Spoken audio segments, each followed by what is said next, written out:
Welcome to this explainer. Right now, you and I are living through a staggering yet completely quiet global revolution.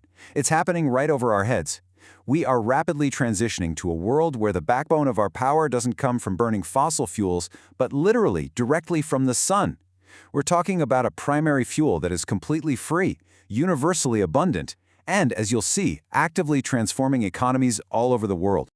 Okay, let's dive right into this. In March of 2026, the world crossed a truly historic threshold, 3 terawatts of installed global solar power capacity. Now, to put that massive number into perspective, 1 terawatt is 1 trillion watts. So 3 terawatts? That's enough energy to power roughly 200 million average homes, or, one really intense gaming PC. But seriously, this isn't some distant theoretical future. This is the reality we're living in right now. So, here is our roadmap for today. We're going to start with the power of photovoltaics, then unpack that 3 terawatt milestone. After that, we'll look at breaking the efficiency limit, explore Pakistan's massive rooftop solar boom, and finally, we'll discuss the future of global energy. All right, Section 1, the power of photovoltaics, harnessing the sun. Most of us probably know the absolute basics of photovoltaics, right? Using semiconductors, usually silicon, to convert sunlight directly into energy. But what's truly remarkable here is just how rapidly this beautifully simple, emissions-free tech has evolved. I mean, it went from a really niche scientific experiment to the absolute fastest-growing energy source on the planet. At a microscopic level, it's really just photons hitting the cell and knocking electrons loose. That creates a sort of river of electrons flowing in one direction, giving us DC current. Then, a trusty inverter simply flips that DC over to AC for our grid. That's it. There are no moving parts, no fuel to burn. Just pure, silent energy conversion that ultimately powers the refrigerator in your kitchen or, well, the very phone you're holding right now. Moving on to Section 2, the 3 terawatt milestone and exponential acceleration. Now, what's really interesting about this is the mind-blowing exponential acceleration we're seeing.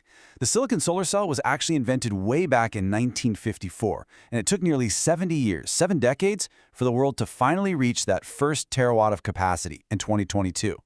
But then, the curve just goes completely vertical. We added the second terawatt in just 2 years, by 2024. And the third, tripling the total global capacity, that took just another 2 years, crossing the line in 2026. Taking 70 years to hit one mark and then tripling it in 4, that is a fundamental shift in human infrastructure. Let's look at the actual data driving this. In 2025, a record 664 gigawatts were added globally. Now, 2026 is actually seeing a slight 8% dip down to 612 gigawatts. That's the first annual reduction in over 20 years, and it's driven primarily by projected drop in China's market following some changes to their feed-in tariff system. But analysts see this as totally temporary. They're expecting a huge rebound that'll push annual installations to 864 gigawatts by 2030. And while China absolutely dominates the market, taking up more than half of global installations, what's truly staggering is this. The number of countries with at least 1 gigawatt of capacity has grown from 42 in 2020 to 74 today. Developing nations hit by energy shocks are driving this adoption right alongside wealthy nations. The forecast points straight to 9 terawatts of total global solar by 2036. This is permanently reshaping global energy markets. Which brings us to Section 3, breaking the efficiency limit. The science of tomorrow.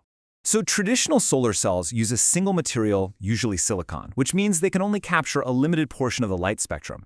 But a huge breakthrough published in the journal Nature introduced something called the Perovskite organic tandem solar cell. Tandem cells basically stack multiple materials on top of each other. The Perovskite top layer captures visible light, while the organic bottom layer absorbs near-infrared light. By stacking these layers, tuned to different parts of the spectrum, these panels become nearly twice as efficient. We're seeing certified steady-state efficiencies hitting 28.04%, and in other crystalline silicon perovskite tests by the manufacturer Longi, they're hitting an incredible 35.5%. Watching leaps like that happen in real time is just astounding. But it hasn't been without its hurdles, which perfectly illustrates the real-world problem-solving happening in labs right now. For a long time, tandem cells really struggled with stability. There was this problem called phase separation that caused performance to degrade rapidly. Researcher Meng Lei perfectly described it as being, quote, like air leaking from a tire. But researchers cleverly solved it. They introduced a stabilizing additive molecule called TDB that basically suppresses ion migration under light. This clever fix allowed these super-efficient cells to retain 90% of their initial efficiency after 625 hours of continuous illumination. It makes them incredibly stable. So the crucial point here is that as these panels become more efficient and more stable, they're also becoming incredibly lightweight and flexible. In August 2026, researchers even published work on photovoltaic textiles. Using embroidery techniques, photovoltaic fibers can literally be stitched directly into fabrics. This means future solar won't just be bolted to heavy roofs. It could be woven right into the clothes you wear, a drone flying overhead, or even the tent you sleep in on a camping trip, passively charging your devices while you hike. How cool is that? Let's move to Section 4, Pakistan's rooftop solar boom, a consumer-led revolution. Let's see how this builds in the real world, because the economics have shifted radically. In Pakistan, grid electricity prices spiked by roughly 155% in recent years. So you combine that with currency depreciation and a massive 60% drop in imported solar panel prices, and well, the math became undeniably clear. Grid power was costing consumers 10 to 18 US cents per kilowatt hour, while rooftop solar plummeted to just 5 US cents. This massive disparity made solar an absolute no-brainer for citizens, triggering a consumer-led rooftop boom of a completely unprecedented scale. Because of this grassroots consumer-driven adoption, solar has actually helped Pakistan avoid a staggering $12 billion in expensive oil and gas imports since 2018. Just think about that. Instead of sending capital out of the country for fossil fuels, citizens are capturing free energy right from their own roofs. The profound speed of this adoption it's simply breathtaking. Pakistan's solar capacity jumped from under 1 gigawatt in 2018 to an estimated operating capacity of over 51 gigawatts by early 2026. They imported 17 gigawatts of panels in 2024 alone, instantly becoming the world's third largest market for Chinese solar panels. Local reports show over 7.3 million households are now equipped. In provinces like Punjab and Sindh, nearly 50% of rural households have completely leapfrogging traditional grid infrastructure to use solar. In fiscal year 2025, distributed solar generated the equivalent of roughly 46% of the country's grid-supplied electricity. Now for our final segment, Section 5, the future of global energy, scaling the sun. Pakistan's story is incredible for sure, but it's really just part of a much larger, worldwide phenomenon. India just added a record 44.6 gigawatts, reaching over 162 gigawatts total. That is a 57-fold expansion since 2014. Down in Australia, they've managed to cut rooftop solar costs for businesses by 20%. Over in the US, even in historically gas-rich states like Pennsylvania, we're seeing 7.2 gigawatts of active grid connection requests just for solar. Meanwhile, Indonesia is actively studying how to build next-gen manufacturing locally. No matter the local economy, the numbers all point in one direction. In fact, Bloomberg NEF projects solar will become the world's single largest source of electricity by 2032. However, to keep this momentum going, and to keep the world on a pathway consistent with the Paris climate goals, global annual investment will need to rise significantly. We are looking at a required $4.8 trillion annually between 2026 and 2030.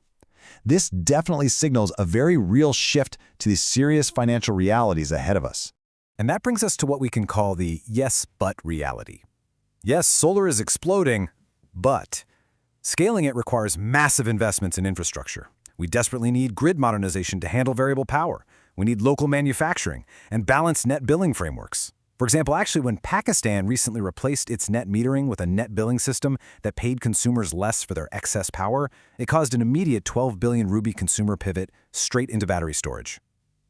Harnessing limitless energy is one thing, but it requires massive, coordinated infrastructure upgrades to actually store that power for when the sun goes down. Which leaves us with this final thought. The physics are proven. The sun provides enough energy to power the entire planet many times over, and the fuel is entirely free. So the question is no longer if we can harness it.